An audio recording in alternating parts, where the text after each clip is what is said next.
Bismillahirrahmanirrahim. Assalamualaikum warahmatullahi wabarakatuh. Balik lagi kita di channel Sumber Dakwah Official. Nah, kali ini kita akan melihat Pak Dahlan Iskan. Nah, ini pokoknya beliau membongkar fakta yang sangat menarik selama 10 tahun kepemimpinan beliau, terutama 5 tahun terakhir semasa kepemimpinan Pak Joko Widodo. Nah, ini untuk Prof Mahmud atau Bung Rocky atau siapa itu Bung Repli. Tolong coba deh dengarkan cerita dari Pak Dahlan Iskan. Ini sangat menarik dan tentunya sangat sayang untuk kita lewatkan. Oke, langsung saja kita balik videonya tanpa berlama-lama. Bismillahirrahmanirrahim. Let's go.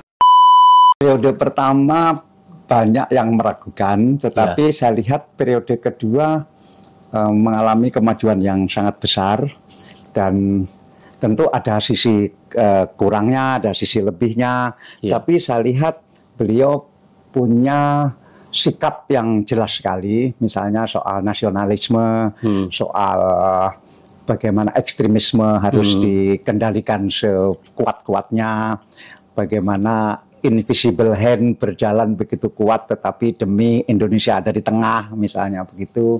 Kemudian secara hubungan internasional saya lihat belakangan ini luar biasa, termasuk ke Malaysia, belusukan di Malaysia, dipuja di sana. Kemudian juga kebetulan kereta cepat jadi yang harusnya 4 tahun yang lalu, tapi terlambat begitu panjang, tapi akhirnya jadi. Dan begitu jadi maka orang mungkin sudah melupakan bahwa itu terlambat, bahwa itu dari utang yang begitu besar. Mungkin orang melupakan, yang penting pokoknya akhirnya jadi begitu. Dan IKN juga beliau ngototnya luar biasa.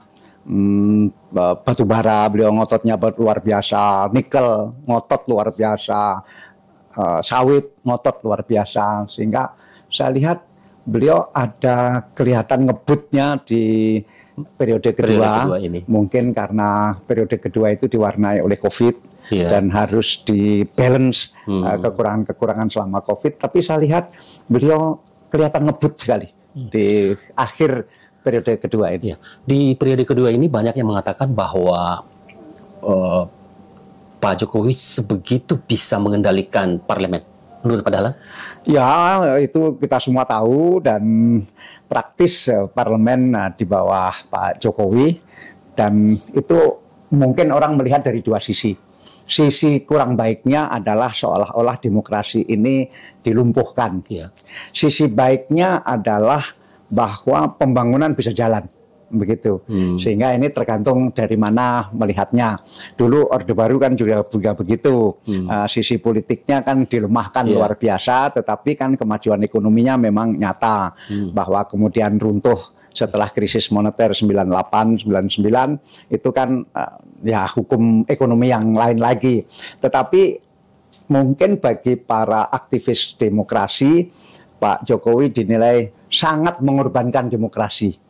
Dan tetapi bagi yang punya aliran ekonomi ini harus jalan, karena ekonomi tidak mungkin jalan kalau pemerintahan tidak stabil. Mungkin ada juga yang melihat dari sana. Saya di tengah-tengah lah. Presiden Jokowi sebentar lagi selesai, setahun lebih. Kira-kira menurut Pak Dahlan, setelah Pak Jokowi ini masalah-masalah besar apa yang dihadapi bangsa yang besar ini?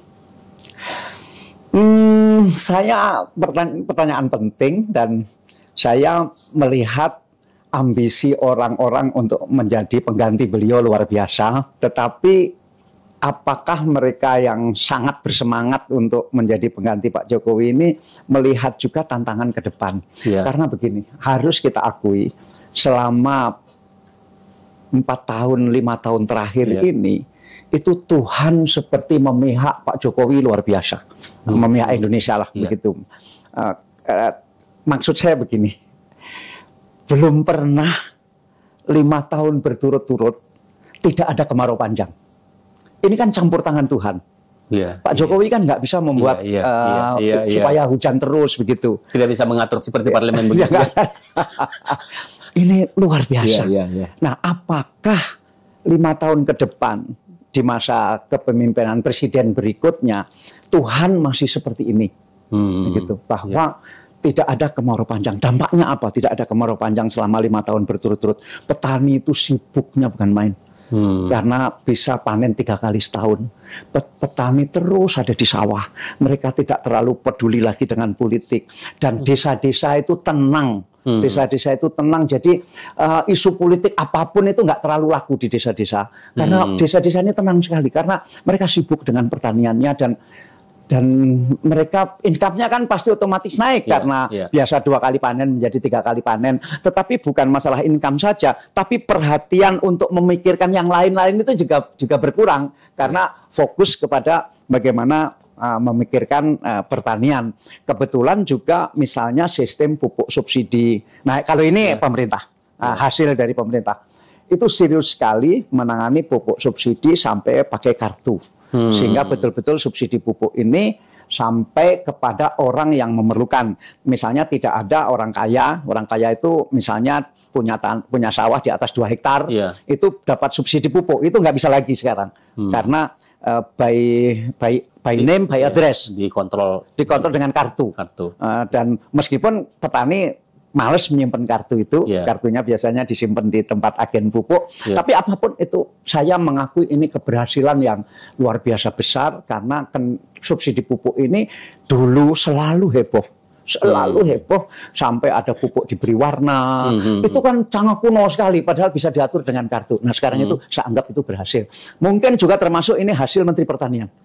Saya tidak tahu, ini karena Presiden, karena Menteri Pertanian, saya tidak tahu. Meskipun Menteri Pertaniannya sekarang lagi. Tapi campur tangan Tuhan itu masih ada satu lagi. Harga komoditi selama 5 tahun terakhir, itu ampun deh bagusnya. Sawit bagus sekali, batu bara luar biasa bagus. Kemudian nikel bagus. Ini negara ini punya uang karena 3 hal ini. Nah, padahal kita semua tahu dalam buku ekonomi bahwa harga komoditi itu kan selalu begini, terus ini hukum harga komoditi seperti itu. Nah, apakah presiden berikutnya ini masih mengalami harga komoditi yang begini terus begini, apa mungkin begitu? Karena hukumnya itu setelah naik itu akan turun begitu. Aduh, kalau sampai ini terjadi 5 tahun ke depan, ada kemarau panjang, kemudian harga komoditi jatuh, alangkah pusingnya presiden yang akan datang ini. Dan itu tidak dialami oleh Pak Jokowi begitu. Dan berarti ke depan ini memerlukan presiden yang harus siap seandainya kemarau panjang terjadi. Satu itu jadi dia harus siap kemarau panjang terjadi. Kedua, harga komoditi jatuh, begitu.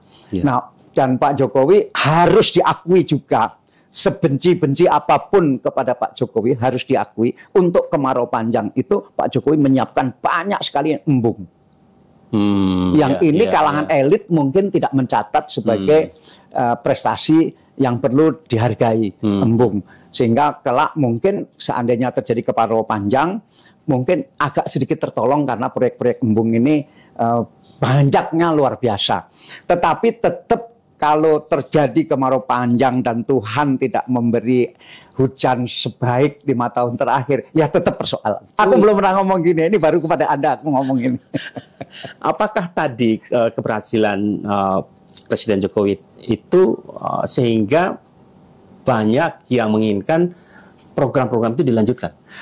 Saya kira begitu. Saya kira rasional juga. Kalau ada orang yang berpendapat, oh lebih baik Pak Jokowi terus saja deh, gitu. Rasional juga. Meskipun secara demokrasi itu menyakitkan. Dan apalagi bagi aktivis demokrasi ya, kayaknya nggak ada orang lain saja. Kan belum dicoba, mungkin orang lain lebih bagus. Suara begitu juga harus kita dengar. Tapi orang kan juga menghitung. Terutama pengusaha itu biasanya, katakanlah Pak Jokowi tidak sukses-sukses amat, katakanlah begitu. Tentu orang yang menganggap Pak Jokowi sukses sekali marah mendengar begini. Tapi seandainya pun Pak Jokowi tidak sukses-sukses amat, pengusaha lebih senang seperti ini daripada belum tentu begitu. Ada kepastian ya. Masya Allah, ini pokoknya kaget saya. Masya Allah, beliau pokoknya berani terang-terangan mengakui prestasi dan pokoknya mengakui kehebatan Pak Jokowi selama 10 tahun. Terutama kata beliau 5 tahun. 5 tahun kemarin, Masya Allah, Pak Presiden Jokowi benar-benar dijaga Allah Subhanahu Wa Taala, yang diturunkan hujan terus-menerus, Masya Allah. Ini mulai di akhir-akhir ini, mungkin mulai setahun yang kemarin ini mulai agak kemarau gitu, mulai agak, kalau kata Pak Presiden Joko Widodo ya, cuaca ekstrim El Nino. Nah, ini sebuah tantangan untuk Pak Prabowo Subianto dan Mas Gibran. Dan mudah-mudahan Pak Prabowo Subianto dan Mas Gibran pasti bisa menangani apa-apa saja untuk tantangan 5 tahun ke depan. Karena mereka adalah keberlanjutan dari Presiden Joko Widodo, bukan perubahan yang suka berubah-ubah. Untuk kaum nyinyir, itu tadi coba dengarkan dari Pak Dahlan Iskan. Nah, ini untuk Prof Mahfud itu terbantahkan semua tudingan keji dari Prof Mahfud, mau orang nyinyir, mau Bung Rocky, siapapun itu, maupun Bung Repli, terbantahkan semua fitnah keji kalian. Beliau mengatakan masyarakat Indonesia sangat sejahtera. Betul sekali. Karena kami selama kepemimpinan Pak Joko Widodo sangat sejahtera sekali kalau masalah ekonomi nasional. Mungkin Abah biasanya suka masalah kesulitan ekonomi, tapi itu sebenarnya itu bukan kesalahan Pak Presiden Joko Widodo. Mungkin itu kesalahan mereka. Ya, mungkin siapapun presidennya mungkin mereka kan susah. Ekonomi saya susah, atau ekonomi saya terpuruk. Sebenarnya salah siapa? Apakah benar itu salah Pak Presiden Joko Widodo? Jangan-jangan salah kalian sendiri. Jadi maksud saya introspeksi diri. Jangan semua disalahkan Pak Jokowi, apalagi menyalahkan anak-anak beliau. Ini susah kalau kita ngomong dengan orang yang males, dikit-dikit pemerintah. Dah, saya akhiri, pokoknya tetap jaga persatuan Indonesia, jangan mau terpecah belah, jangan mau diadu domba. NKRI harga mati, wabillahi taufiq walhidayah. Assalamualaikum warahmatullahi wabarakatuh.